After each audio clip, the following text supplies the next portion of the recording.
You know why looking up words are so important, especially when you read the Bible? Because when you look up words, you'll have a better understanding of what that word means. Now, because one word can mean multiple things, it could also be directed to multiple things. For example, I'll give you one here in Jeremiah 2 and verse 21. Yet I had planted thee, this is the Most High speaking to the Israelites in Jeremiah 2. Yet I had planted thee a noble vine, woolly a right seed. How then art thou turned into the degenerate plant of a strange vine unto me? Just recently I heard an Israelite say that this word here, right? It says in the Hebrew, Nakar. He said, oh, the term Nakar is not applied to an Israelite. Yes, it is. I can show you other places. Yes, it is. But here in Jeremiah 2 and 21, you can apply it to an Israelite. Let's find out what it means.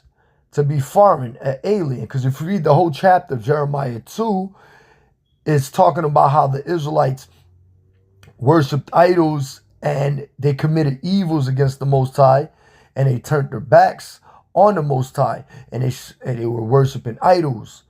All right, not putting their God or Yahweh before their idols. Foreign, harlot, unknown, unfamiliar, a stranger. We go down here. It equals a Gentile of another country and people. So the Lord can look at us like a non-Israelite or a Gentile if we're breaking the laws of God and we're not keeping the laws of God, or turning our back and assimilating and following the gods of these heathen nations. So yes, we can be called Gentiles. 1 Corinthians 12 and 2 is a really good example. 1 Corinthians 10 is another good example. Psalm 106 is another good example. But the word Nakar can be applied to an Israelite. And there's times that the word gar, which is another Hebrew word, can be applied to a non-Israelite. Because Israelites say that gar can be only applied to Israelites. No.